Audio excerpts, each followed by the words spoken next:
Boa noite. Boa noite. Vereadores devem definir ainda hoje, em segunda votação, a proibição do aplicativo Uber. Taxistas passam o dia em protestos nas ruas da capital. A área em frente à Câmara está bloqueada. Tentativa do governo de aumentar o imposto de renda enfrenta resistência e críticas no PMDB. Criação de emprego formal no ano passado registra o pior desempenho em 15 anos. Após sequência de crimes, PM implanta um novo sistema de segurança na cidade universitária. Paulistanos contam os prejuízos do temporal de ontem, o maior para o mês de setembro em 20 anos.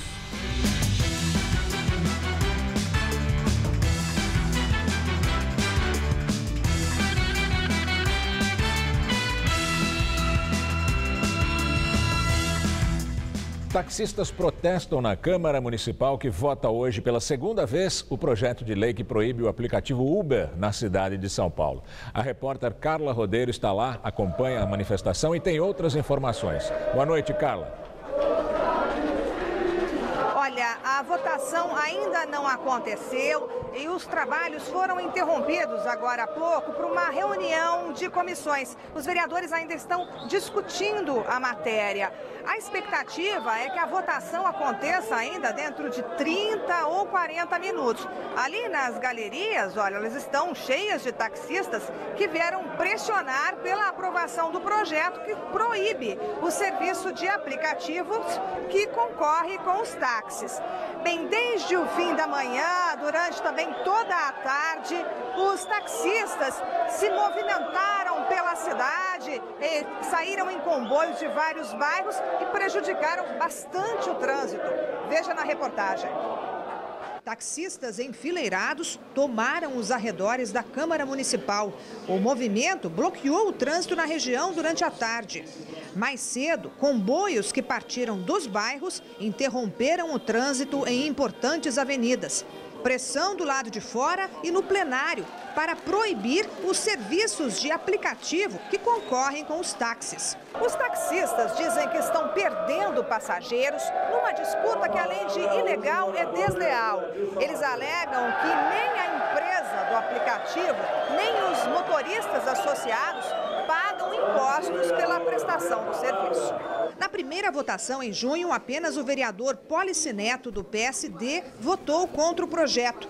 Hoje, taxistas que encheram as galerias deram as costas quando o vereador foi à tribuna. A regulamentação sempre foi possível.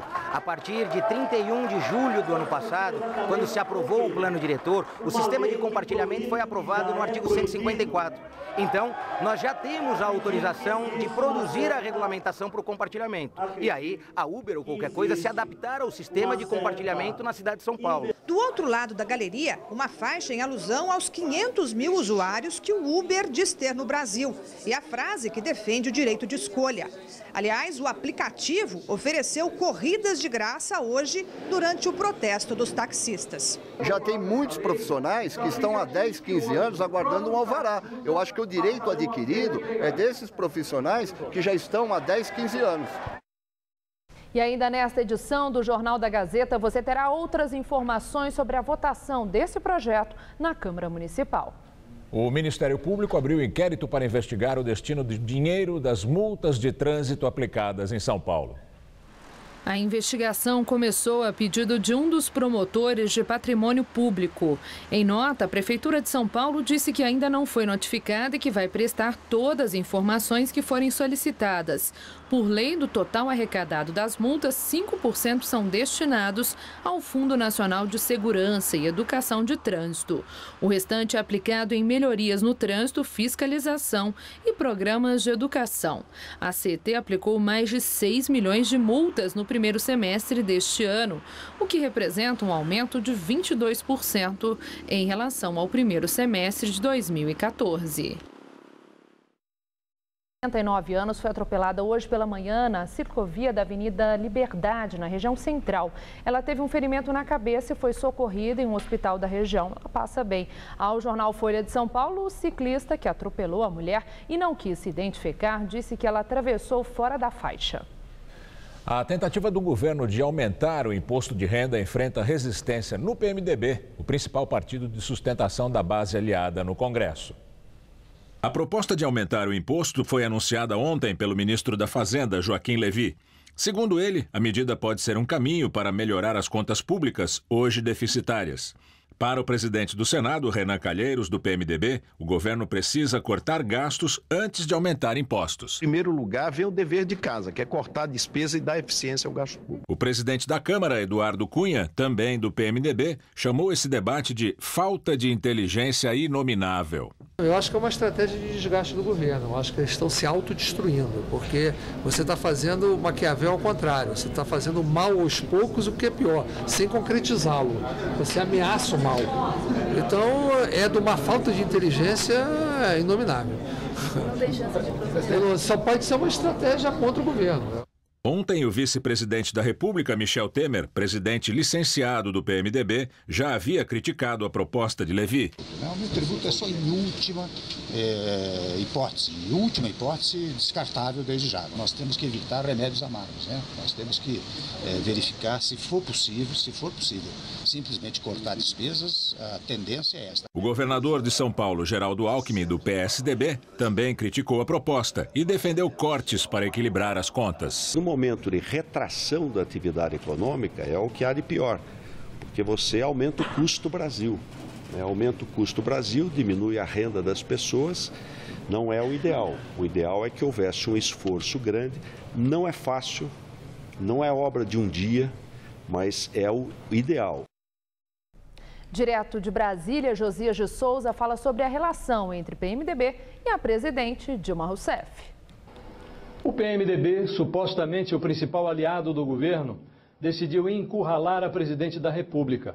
O partido do vice-presidente Michel Temer quer que Dilma Rousseff pare de correr das suas responsabilidades e tome providências para que o seu governo comece finalmente a ocorrer.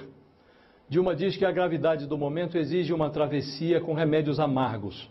Aí ela manda para o Congresso um orçamento para 2016 com um déficit sincero e diz que pretende tapar o buraco desse orçamento com a ajuda de todo mundo. Simultaneamente, o governo começa a vazar informações sobre a inevitabilidade do aumento de impostos. Começa falando de CPMF, depois fala de IPI, de IOF e até de imposto de renda.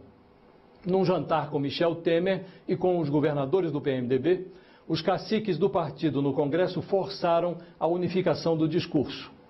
O PMDB concluiu que não é hora de falar de aumento de impostos. Antes, o partido quer forçar Dilma Rousseff a assumir o ônus de apresentar um programa de corte de gastos, com começo, meio e fim. O próprio Michel Temer, que cogitava apoiar a elevação da alíquota da CID, o imposto sobre a gasolina, deu meia volta, recuou. As serpentes do PMDB se deram conta de que estão a bordo de um governo esquisito. Depois de gastar todo o combustível, Dilma Rousseff, a pilota, precisa fazer um pouso de emergência em plena floresta, é a tal travessia. E ela pergunta pelo sistema de som: senhores passageiros, o que os senhores acham que eu devo fazer? A chance de uma coisa assim dar certo é nula. Isso não tem segredo. Na presidência da República, quem exerce o poder pelo poder erra o alvo. Mas quem não exerce o poder vira o alvo. Boa noite. O líder do PDT na Câmara, deputado André Figueiredo, anunciou a filiação dos irmãos Cid e Ciro Gomes. Ambos estavam no PROS. O evento oficial da filiação de Ciro Gomes será na próxima quarta-feira, em Brasília. Ciro deve se filiar em Fortaleza. André Figueiredo confirmou que o PDT pretende ter candidato próprio nas eleições presidenciáveis em 2018, mas ressaltou que ainda não foi decidido o nome. A chuva que atingiu a capital paulista foi a maior para um dia de setembro em 20 anos. Os ventos chegaram a 83 quilômetros por hora. Os estragos também foram muitos e grandes. Alagamentos, carros danificados, desabamentos, 149 árvores caídas e semáforos com problemas. Muita gente ficou sem energia elétrica até agora. Precisava chover em São Paulo. E aí choveu bastante. Segundo o Centro de Gerenciamento de Emergências, a terça-feira foi o dia mais chuvoso do ano. Resultado, caos na cidade. E aqui na Rua Rodésia, na Vila Madalena, olha só o tamanho da raiz da árvore que caiu por volta de 5 horas da tarde. Bastante grande, fez um grande estrago aqui na Rua Rodésia. Caiu em cima de um carro, uma senhora que passava pelo local acabou atingida, ficou levemente ferida. Hoje voltamos ao local. A mulher atingida pela árvore e que quebrou a perna está internada no Hospital das Clínicas à espera de uma cirurgia. Já o cenário onde tudo aconteceu não era lá muito animador, não, apesar da rua ter sido liberada para os carros. Quase 20 horas depois do acidente aqui na Rua Rodésia, o trabalho ainda não terminou. Olha só o que tem de galho por aqui, ainda tem troncos que impedem parte aqui do trânsito na rua, muitos fios de eletricidade cortados e por isso também não tem previsão da luz voltar aqui. E agora é hora de começar a contabilizar os prejuízos. Tem gente reclamando que já perdeu o dia de trabalho, não consegue fazer o serviço, não consegue abrir o comércio. Outros calculam aqui os prejuízos com os veículos e ainda casas que tiveram parte destruída. Foram 2 carros que deram PT, mas esse carro danificado e uma motocicleta que estava entre os 2 carros, que foi a que saiu mais inteira. No seu caso, tem seguro? Não tenho seguro. E agora? Agora eu estou atrás de orçamento e vou tentar uma indenização da prefeitura. Dentro do restaurante onde Gabriel trabalha, os prejuízos são outros. Aqui nós temos 2 freezers lotados de comida entre massas e molhos, né, que é a especialidade da casa. E somando tudo aí, passa fácil dos 200 quilos de comida. Os moradores afetados com a destruição causada pela queda das árvores estão revoltados. Dizem que já esperavam esse tipo de situação. Os moradores já solicitaram a poda, mas essas árvores nunca foram supervisionadas. Ao todo, a chuva provocou a queda de mais de 100 árvores na região metropolitana. Essa aqui, na Avenida Escola Politécnica, na Zona Oeste, chegou a bloquear o trânsito do Butantã. Funcionários da prefeitura passaram a manhã limpando a via. O temporal causou outros transtornos em São Paulo. Foram 41 pontos de alagamento, 2 carros arrastados em Osasco e 7 desabamentos de muros e telhados. E diversos semáforos que deixaram de funcionar ontem permaneciam apagados hoje, como no cruzamento da Rua Estados Unidos com a Avenida 9 de Julho. Só vai piorando cada vez mais, né? E o risco de acidente sempre aumentando. Semáforo de açúcar. É que nem quando vocês fazem penteado, não pode nem ventar e nem molhar. Pois é, segundo a CT, agora à noite, 21 cruzamentos da cidade passam por manutenção. Alguns deles ainda devido aos semáforos com problemas. De acordo com a companhia, entre ontem e hoje, 1% dos semáforos da capital exigiram consertos. E a energia na Rua Rodésia, na Vila Madalena, só voltou a meia hora, segundo os moradores. Sobre a poda da árvore que caiu, a Secretaria das Subprefeituras foi procurada, mas não respondeu.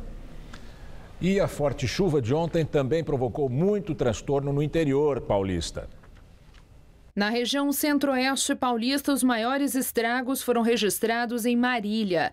Casas ficaram destruídas. O vento arrancou coberturas e toldos. Árvores caíram em várias ruas da cidade. Muitos bairros estão sem energia. Em Piracicaba foram registradas 120 ocorrências de quedas de árvores e galhos. No município de Paulínia, segundo a Defesa Civil, o temporal provocou destelhamentos de casas, quedas de árvores e postes. Em Santa Bárbara do Oeste, ventos de mais de 100 km por hora arrancaram a cobertura da quadra de esportes de uma escola. Diversos bairros ficaram sem energia elétrica e sem água. A espuma do rio Tietê transbordou no trecho que passa pela cidade de Salto e uma das principais avenidas teve que ser interditada. A frente fria se afastou de São Paulo e hoje não choveu aqui na cidade, mas olha, amanhã o tempo volta a ficar instável. Vamos ver com a Mariana Armentano quais são os detalhes da previsão. A maior parte do país terá uma quinta-feira de sol com chuva só a partir da tarde. O tempo só deve ficar firme, sem nada de chuva, entre Roraima e o Amapá e entre o Tocantins e todo o interior do Nordeste. Nessas faixas em verde mais escuro no mapa, a expectativa é de chuva a qualquer hora do dia. Já nessa área em azul, que pega parte do Mato Grosso do Sul, norte do Paraná e o oeste paulista, o tempo fica bem fechado, com risco inclusive de temporais por causa de áreas de instabilidade associadas a um sistema de baixa pressão que se forma amanhã entre o Paraguai e a Bolívia. O calorão continua castigando a cidade de Teresina e Palmas, onde faz até 38 graus nessa quinta-feira. Para os paulistas, a previsão é de um dia de chuvas em todo o estado, sendo que na região oeste a chuva pode vir com raios e ventania. Nas outras áreas do estado, o sol aparece e a chuva acontece mais a partir da tarde e de forma bem localizada. Aqui na Grande São Paulo, as pancadas podem atingir a região dos reservatórios. Vamos ver as temperaturas em algumas cidades? Aqui na capital, mínima de 18 e máxima de 24 graus. Em Presidente Prudente, a chuva e o tempo fechado não deixam os termômetros passarem da marca dos 24 graus durante a tarde. E já no litoral, o dia fica mais abafado, com temperaturas entre 19 e 27 graus em Santos. Começou hoje um novo modelo de polícia comunitária na Universidade de São Paulo. Nossa equipe esteve na cidade universitária e durante 3 horas que ficou por lá, não registrou nenhum aumento do policiamento. Mas a mudança ainda gera muita discussão. O convênio entre a Secretaria de Segurança Pública do Estado e a Reitoria da USP foi assinado ontem. E a previsão é que os policiais começassem o trabalho nesta quarta-feira. Mas antes mesmo dos policiais chegarem, o assunto gerava polêmica entre estudantes e frequentadores do campus. São coisas que precisam ser pensadas, né? Não adianta ser imposto, porque a gente sabe, né? O papel da polícia deveria ser de segurança e às vezes não é isso que acontece, né? Às vezes a polícia gera mais insegurança. A situação no campus chegou num ponto onde não há outra solução. Tipo, tem muita gente que diz, não, a polícia vai ser um problema, vai ter muitos problemas com ela, mas eu acho que vai ter muito mais problemas se a gente não tiver a polícia. Hoje pela manhã não encontramos nenhum novo policiamento aqui na cidade universitária. Apenas os policiais que já trabalham aqui no campus nesta base móvel. O convênio prevê 34 PMs com formação universitária e que tenham até 26 anos de idade. E o número pode chegar a 42 policiais. O programa teve início na semana em que os alunos estão sem aula.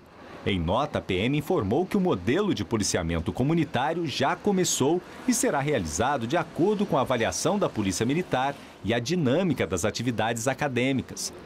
A decisão sobre o novo modelo foi divulgada na última semana, no mesmo dia em que o estudante do curso de letras, Alexandre Simão de Oliveira Cardoso, de 28 anos, foi baleado nas costas durante uma tentativa de assalto. Marcela é diretora do DCE, o Diretório Central de Estudantes. Diz que muitos alunos têm receio da presença da PM no campus e teme que haja violência policial. A gente não tem como confiar numa polícia que quando a gente vai se manifestar é a primeira a jogar bomba para cima da gente, a nos reprimir, como já aconteceu muitas vezes aqui na Universidade de São Paulo, dentro da universidade. E, poxa, a universidade é um espaço de livre pensamento, não um espaço para ser controlado pela polícia militar. Quem vai ao supermercado tem sentido a alta dos preços da carne bovina. Com a elevação do preço, os paulistanos estão trocando o produto por opções um pouco mais baratas, como o frango e o porco. No Mercado da Lapa, na zona oeste de São Paulo, você encontra de tudo um pouco, principalmente se a lista de compras incluir diferentes tipos de carnes. E a bovina, neste ano, se transformou na vilã para o bolso do consumidor. Dona Fátima que o diga. Tem que comprar só um pouquinho, né? Só para cheirar, para comer carne não dá mais. O tradicional bife de contrafilé sai a quase R$30 o quilo. Mas calma que tem promoção. Que tal o quilo da ponta de alcatra por R$20? Mas esses valores ainda não agradam o freguês. Os preços de cortes considerados de segunda, como músculo e acém, também não animam. Orlando é açougueiro há 40 anos e conta que até as carnes mais baratas hoje estão caras. Aqui mesmo já chegou a ter preço do acém a R$ 8,98, né? E hoje? Hoje já está a R$15, bem dizer. O jeito para fugir dos altos preços é apostar na carne de porco. O quilo do pernil traseiro fatiado não chega a R$ 8,00. E promoção mesmo é a bisteca de copa por R$ 9,00 o quilo. Mas se o sabor da carne suína não apetece o paladar, a melhor pedida para economizar é o frango. O que o senhor vai levar para casa hoje? a coxa sem pele orgânica. Se o preço da carne bovina está salgado e a saída para economizar é substituir a proteína por carne de frango ou de porco, o segredo para valorizar a receita está na escolha dos temperos. E cada um dá um toque especial ao prato. Opção é o que não falta. Eu uso pimenta, um pouco de orégano, sal e pronto.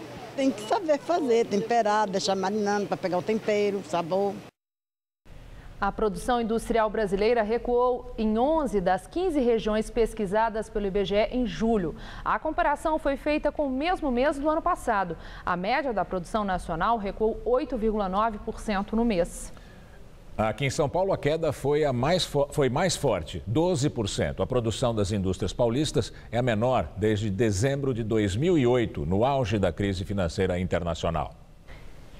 E agora vamos ao comentário de política com Bob Fernandes. Mesmo com o precipício à vista, governo e oposição e suas torcidas seguem no faz de conta. Seriam Frajola e Piu-Piu ou Tom e Jerry. O vice Temer faz de conta não querer o lugar da presidente Dilma. Levi, ministro da Fazenda, faz de conta ser a Espanha um bom exemplo. A Espanha, cujo ajuste gerou desemprego de 27%, hoje nos 23%. Para os jovens, desemprego de 50%. Paulinho da Força, que se faz de líder anticorrupção, é o novo réu no Supremo, por lavagem de dinheiro. Em companhia de Eduardo Cunha, Paulinho reuniu-se com o ministro do Supremo, Gilmar Mendes, há 2 meses. Debateram impeachment. Presidentes da Câmara e Senado, Eduardo Cunha e Renan Calheiros, governam o vácuo e fazem de conta não serem investigado e réu no Supremo. Agripino Maia, presidente do DEM, pontifica sobre corrupção, a alheia, e faz de conta não ser réu no Supremo, delatado por suposta propina. O ministro Edinho Silva será investigado pelo Supremo. O governo faz de conta que ele não precisa se afastar. No início da era Dilma, se fazia de conta haver uma faxina. Na real, apenas se botava para fora quem era apanhado ou já havia chegado sujo ao governo. O que manchetes sobre faxina então buscavam era remeter ao governo anterior, o de Lula, e intrigar criador e criatura. Na CPI, parlamentares vários implicados em escândalos vociferam contra a corrupção, fazem de conta não ter os prontuários que têm. O ministro Mercadante e Aloysio Nunes, o vice de Aécio na última eleição, foram citados por um delator. Reza a lei que todos são inocentes até prova em contrário. Mas manchetes fazem de conta que uns são mais inocentes ou culpados do que outros. O Brasil tem 203 milhões de habitantes, desemprego de 8,3% e em alta, crise. O país do PCC e do Comando Vermelho tem homicídios de 55 mil ao ano. Mas no mundo do faz de conta, ainda tem quem acredite que problema e solução estão no Frajola e Piu-Piu ou no Tom e Jerry. Boa noite. Reportagem publicada hoje no jornal O Estado de São Paulo traz que um fiscal do ICMS fechou acordo de delação premiada para colaborar com a apuração de um esquema de corrupção descoberto dentro da Secretaria Estadual da Fazenda. O fiscal foi preso junto com outros 6 agentes em julho e pode receber em troca benefício da Justiça, como a diminuição da pena em caso de condenação. A quadrilha cobrava propina de empresários de São Paulo para diminuir ou excluir dívidas e multas do ICMS. Esse esquema foi revelado pelo doleiro Alberto Youssef, detido na Operação Lava Jato, que apura desvios na Petrobras. Conhecida como uma cidade de oportunidades, São Paulo recebe inúmeros migrantes todos os anos. Vindos de outros estados, muitos acabam caindo na informalidade e vivem da venda de produtos nas ruas.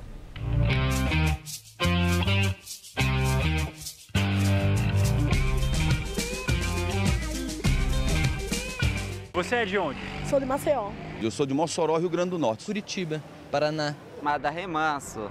É lá da quebrada divisa da Bahia com São Raimundo Nonato com Piauí. Agora sabe por que esse pessoal vem justamente para São Paulo para vender? Não resta dúvida, o paulistano compra pra caramba. É personalizado, né? Eu gosto muito disso, eu acho muito bom. Eles têm uma mente assim, eu acho que espetacular. Eu jamais saberia fazer nem enrolar um arame. Newton resolveu fazer do passatempo sua profissão e hoje é com o artesanato que ele sustenta os filhos. Graças a Deus me apareceu essa profissão aí, eu abracei, estou há 21 anos e isso daqui é a minha vida. Fernanda também arriscou. Veio de Maceió há 6 anos para vender o artesanato que produz na frente do Parque Trianon, na Avenida Paulista. O meu dia a dia é muito corrido, né? Leva a criança para a escola, depois aí vem, pega metrô, venho trabalhar e passo o dia aqui, além de atender meu cliente, eu ainda trabalho com as minhas pulseiras e é correria, é sempre correria, a correria de São Paulo. A Paulista parece mesmo ser reduto desses artesãos. Um dinossauro da arte é o seu José. Ele está no ramo há 53 anos e olha que ele diz vender bem. Tem até funcionário e projetos para colocar uma segunda mesa aí do lado. No momento, nessa recessão, você tem que ter uma mercadoria boa, de boa qualidade, um bom preço, né? E mostrando aquilo que você faz. Esses artesãos se espelham no movimento hippie dos anos 60 para fazer o trabalho deles. Com o lucro, dá para se sustentar. O Paulo optou por vender seu artesanato em outro lugar, no centro de São Paulo, por onde também passa muita gente. Às vezes você nem vende uma coisa, mas você troca. É uma forma, né, de viajar. Às vezes você troca por uma carona, um artesanato seu, às vezes você troca numa alimentação, numas vestes. Às vezes não é nem vender, né, muito, meu. Porque essa vida, assim, a gente já vende artesanato não para ficar rico, mas sim para conhecer, né.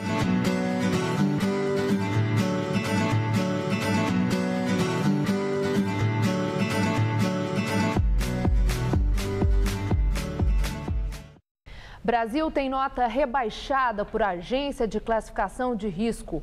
Hoje, a Standard & Poor's cortou a nota do país de BBB+, para BB-. Com isso, o país perdeu o chamado grau de investimento, ou seja, deixou de ser considerado bom pagador e um lugar para os investidores aplicarem dinheiro. E agora vamos ao comentário de economia com Vinícius Torres Freire. Sabe quando o nosso nome fica sujo na praça, a gente fica com grande dificuldade de tomar empréstimo, se a gente consegue? Foi quase isso que acabou de acontecer com o Brasil. Essas agências de classificação de risco avaliam se um governo ou uma empresa são capazes de honrar seus compromissos financeiros, se vão pagar suas dívidas.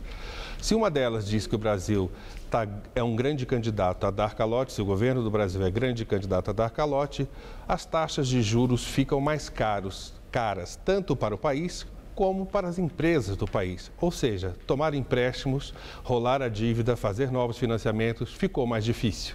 Isso quer dizer que as condições financeiras em geral do Brasil vão ficar mais difíceis. Foi apenas uma das agências de classificação de risco que rebaixou a nota do Brasil. Existem outras duas importantes, mas isso é o caminho para que as outras façam o mesmo.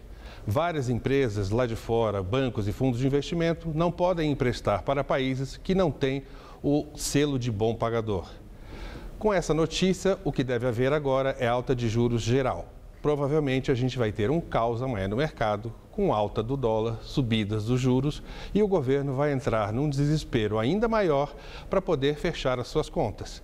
Vai ter que rebolar para cortar gastos e aumentar impostos. A gente estava numa situação muito difícil, com dificuldades de rolar a dívida, com dificuldades de baixar os juros, para ver se a recessão acabava mais cedo. Agora tudo ficou ainda pior. Pior ainda porque esse rebaixamento foi imprevisto. A gente estava esperando que tal coisa pudesse acontecer lá pelo início do ano que vem, se o Brasil não tomasse nenhuma medida. O governo achava que tinha mais algum tempo, pois esse tempo acabou de maneira atabalhoada e agora o governo vai ter de rebolar para fazer com que a crise não se aprofunde de maneira muito grave. Dólar em disparada significa inflação mais alta. Inflação mais alta significa juros mais altos e isso vai impedir que a recessão acabe e, com isso, o desemprego vai subir por muito mais tempo e os salários vão cair ainda mais e as empresas vão ter dificuldades ainda maiores para se financiar. Foi uma péssima notícia, uma notícia que veio sem que ninguém esperasse, pelo menos nesse momento, mas que vai fazer com que o país entre numa crise um pouco mais grave agora. Boa noite, se possível.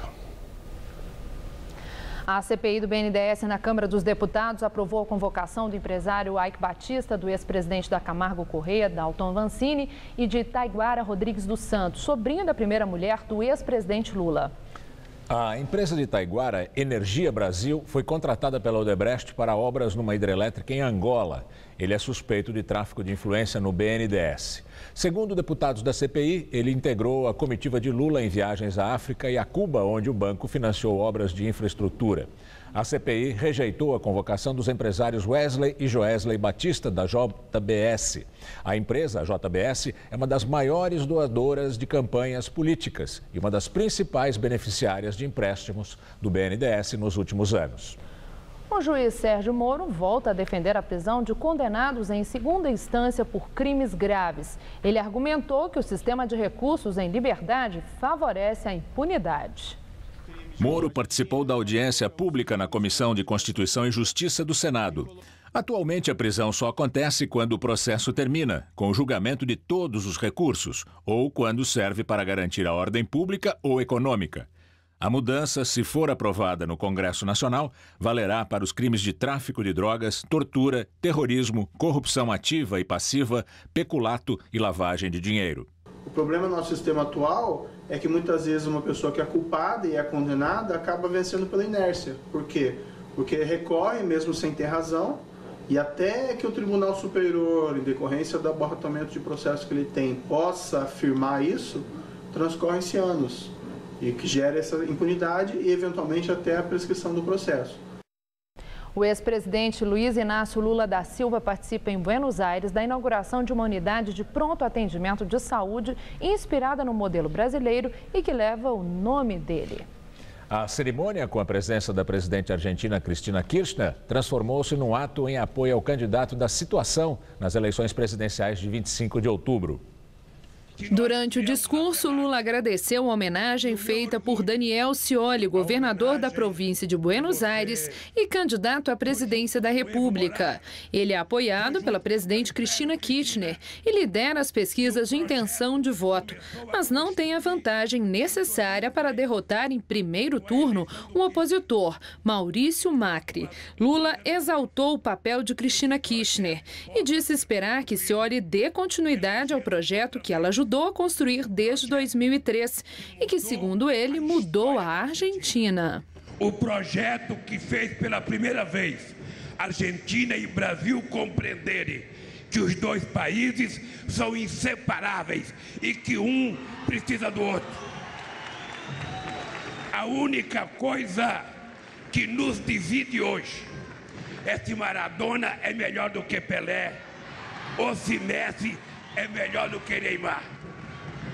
No futebol ainda temos divergência, mas na política, no comércio e na relação política, eu tenho orgulho de dizer que o Brasil e a Argentina construíram a mais importante relação entre os dois países e que se Argentina e Brasil continuarem unidos, certamente a América do Sul estará unida e a América Latina estará unida. Um abraço e parabéns ao povo argentino.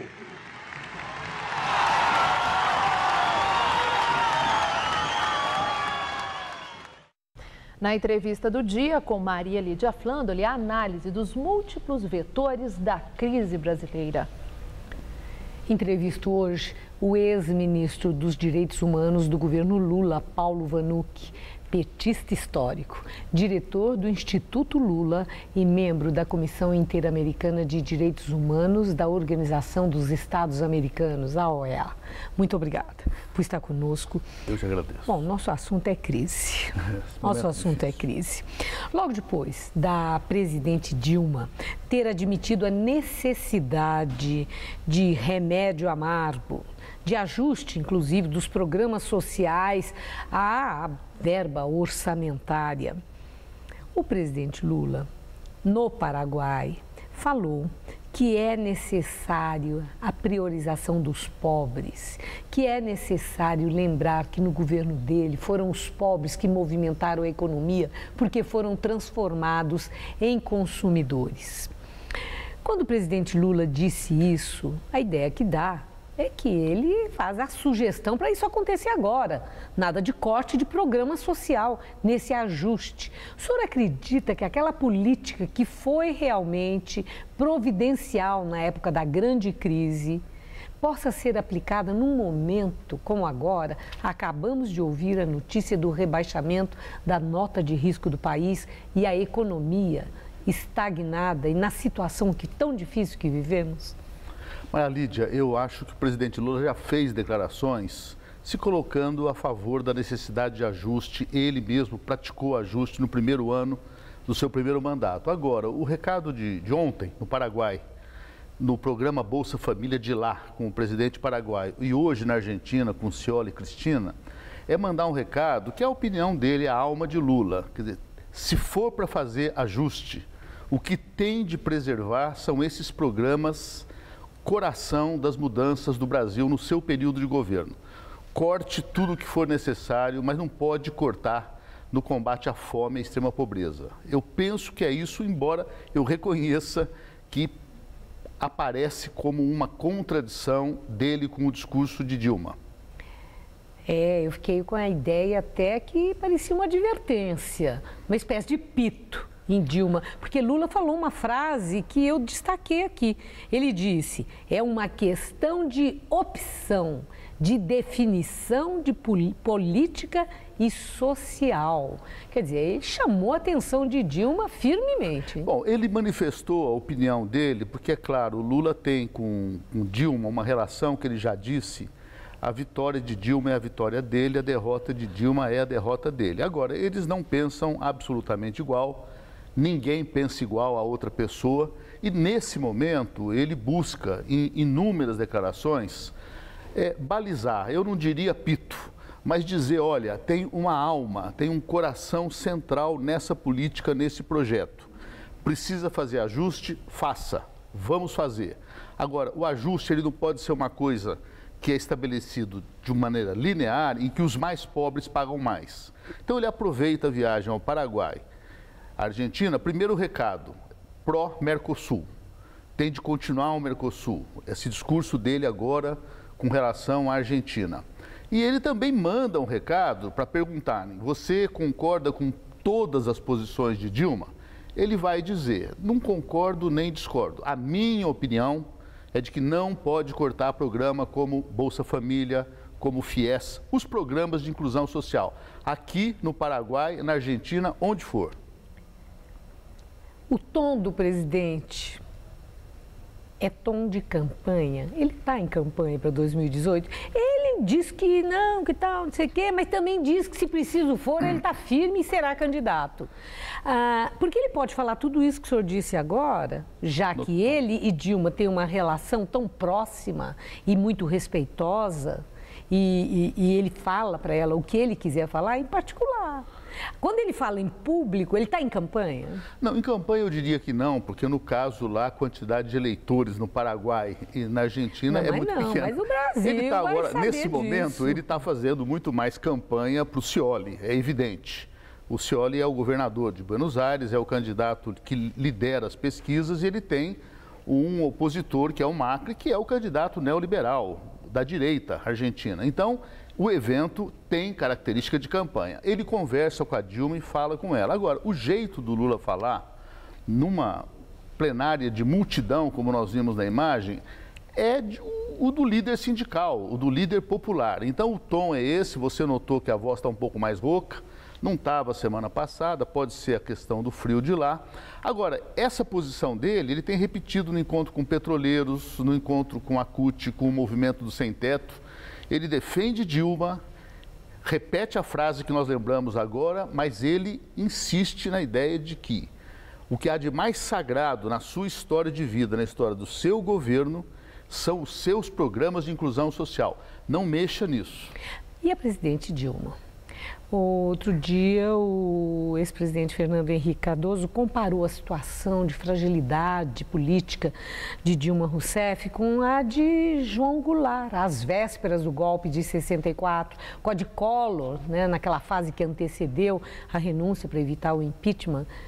Dilma está nesse 7% só de aprovação, com a base esfacelada, enfrentando esses problemas que se agravam dia a dia, ela está em fase terminal, ela está no volume morto, ela não aguenta os 3 anos e meio que ela tem pela frente, como disse o vice-presidente Michel Temer? A situação de Dilma, evidentemente, é muito difícil. Eu não concordo com a posição de Fernando Henrique, é parte da campanha dele. A campanha dele insinuou impeachment, discordou do impeachment, agora é pela renúncia, então ele está fazendo uma campanha que faz parte do seu ideário. Agora, ela vive dificuldades importantes, a notícia de hoje sobre rebaixamento da nota do Brasil complica mais.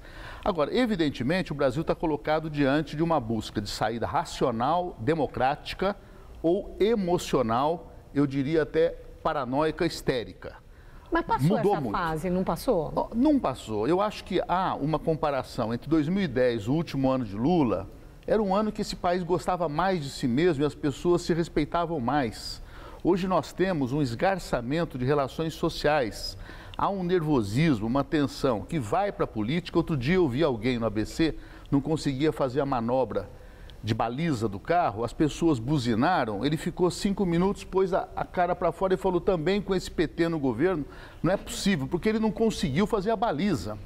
Então, isso é uma irracionalidade. Agora, a aposta na democracia é apostar no respeito ao mandato de Dilma e que o PSDB ou outro partido de oposição aproveite esse descontentamento popular para preparar uma alternativa, esperar o momento eleitoral que começa agora, com as eleições municipais, para respeitar a democracia. Porque qualquer tentação emocional, irracional, pode produzir alguma coisa que nem o Fernando Henrique percebe, na sua fala, o quanto pode ser danosa para gente como ele próprio, que teve de sair do Brasil, foi caçado.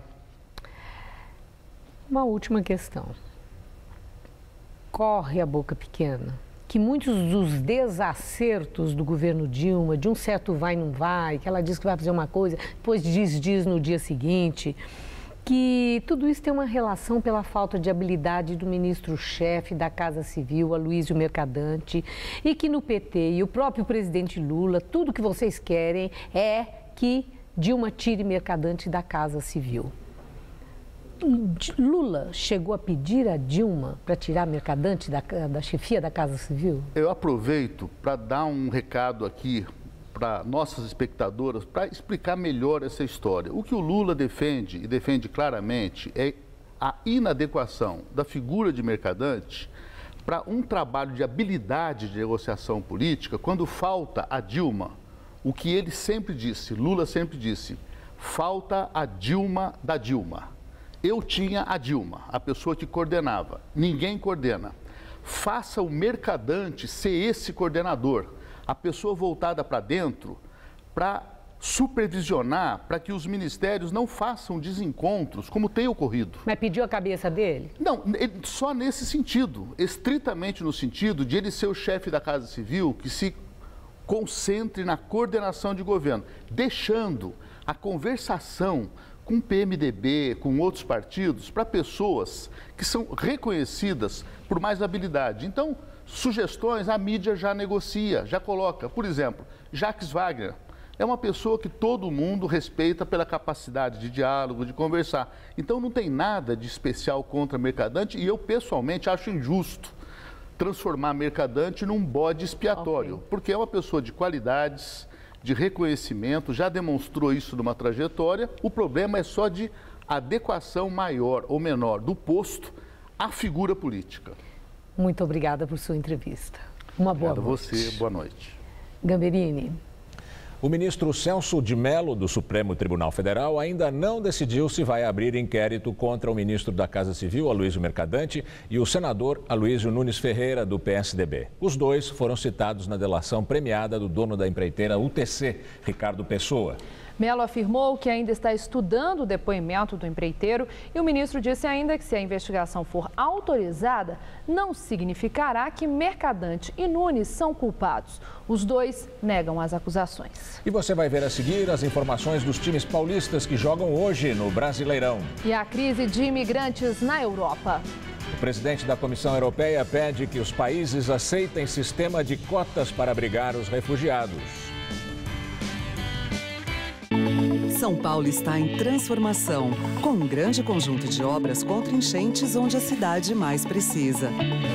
Na Zona Sul, com a construção de 2 piscinões e a canalização do Córrego Cordeiro.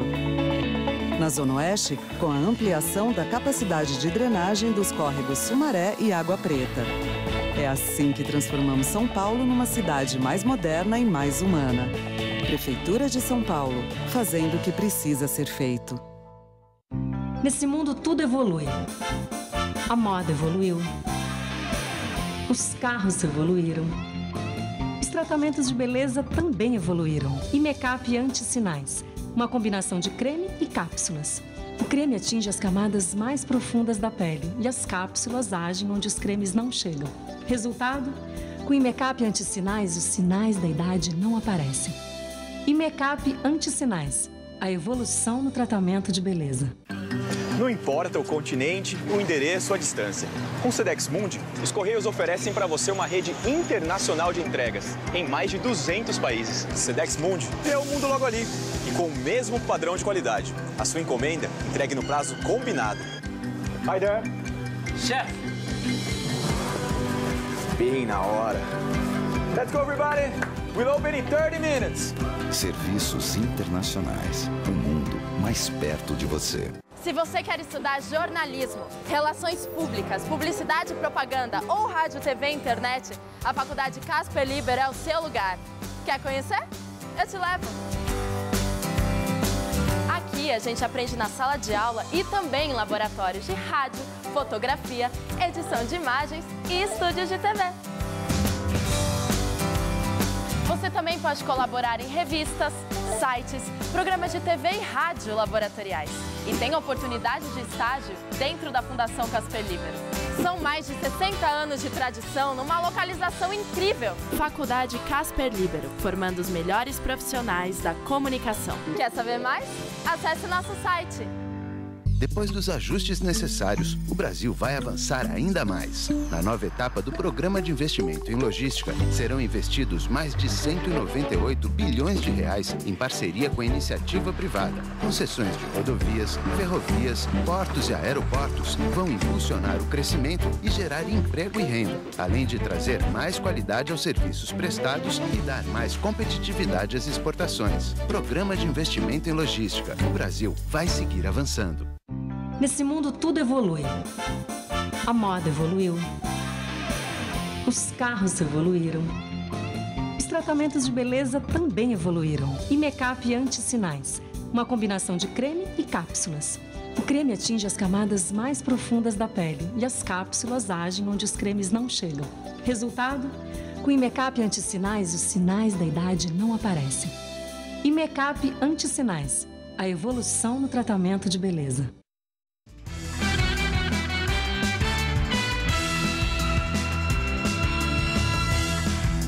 Vamos direto para as notícias do esporte com Rodolfo Gamberini e Celso Cardoso.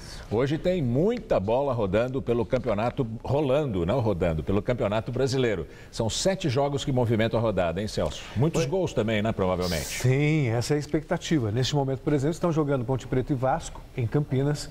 Palmeiras e Internacional em Porto Alegre, os 2 jogos estão empatados em 0-0.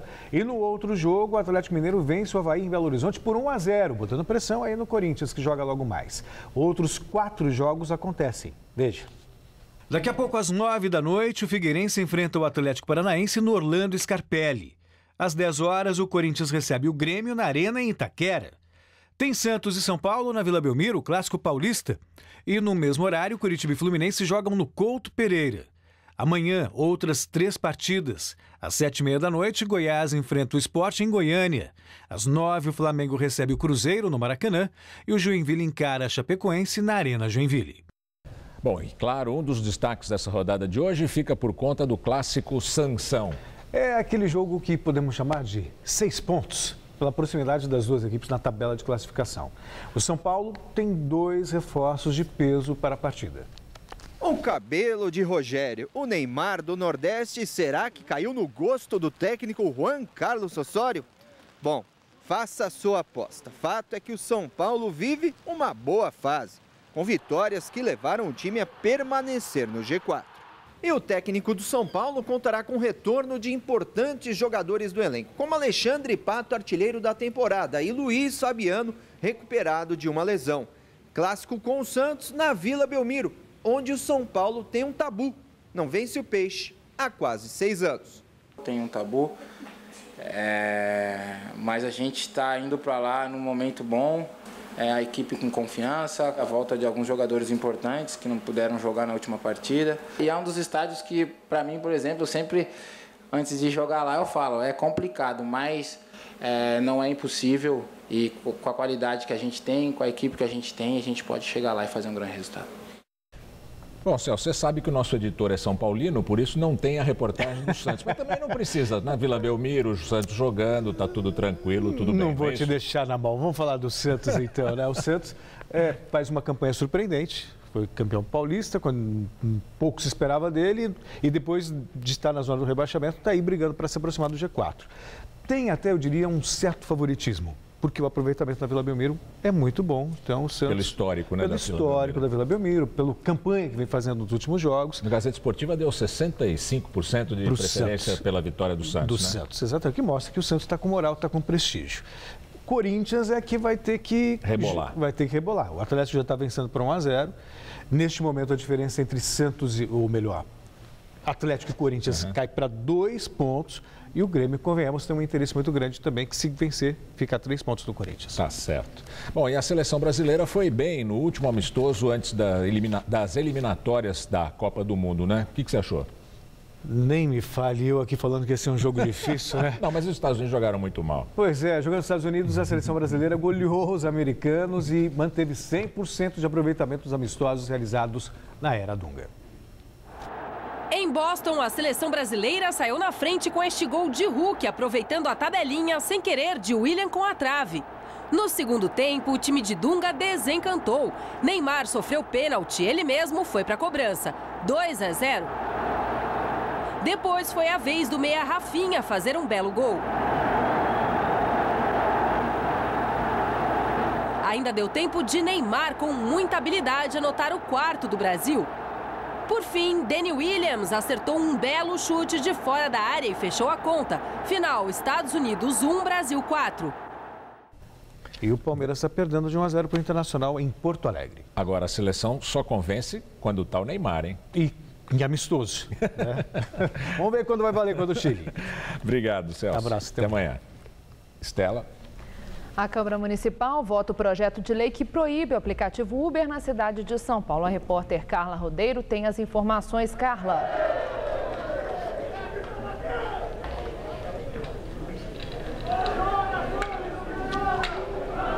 Você me escuta, Carla?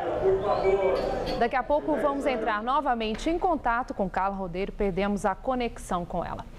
O presidente da Comissão Europeia pede que os países do bloco aceitem um sistema de cotas para acolher refugiados. Jean-Claude Juncker apresentou ao Parlamento Europeu um plano de emergência para distribuir 160 mil refugiados e propôs um mecanismo permanente para solicitações de refúgio. Mas também prometeu melhorar as defesas de fronteira e deportar imigrantes ilegais. Um primeiro grupo de sírios e iraquianos chegou à região de Paris. Eles saíram da Alemanha e vão ficar na França para aguardar o processo de asilo. A França aceitou receber 24 mil refugiados nos próximos 2 anos. A Dinamarca suspendeu as linhas de trem para a Alemanha por tempo indeterminado, depois que cerca de 200 pessoas se recusaram a sair das composições para ser registradas no país. Uma estrada do norte também foi bloqueada porque um grupo de imigrantes tentava ir a pé para a Suécia, que tem uma das políticas mais abertas da Europa para a concessão de asilo. Na Hungria, a situação continua tensa. Famílias que fugiram de um centro de acolhimento perto da fronteira com a Sérvia tentam andar até a capital e sair do país em direção à Áustria. Mas a polícia fechou a estrada que vai para Budapeste e também uma estrada secundária, impedindo a passagem dos imigrantes.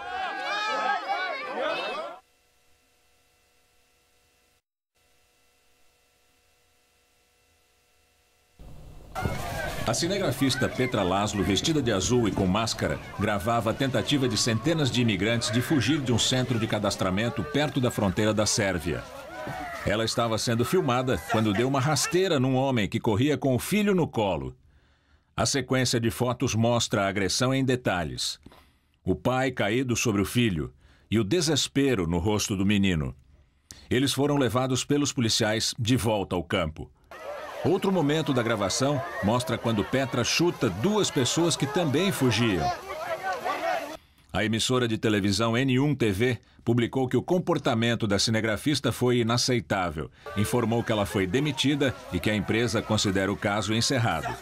A N1 TV é ligada ao partido de extrema-direita Jobbik, que é contrário à imigração e defende ideias neonazistas. Que horror! O Jornal da Gazeta termina aqui. Essas foram nossas principais notícias. A edição de hoje pode ser vista no site do Jornal da Gazeta. Outras notícias na nossa edição das 10. Boa noite. Nós voltaremos amanhã às 19 horas. Uma boa noite para você e até lá.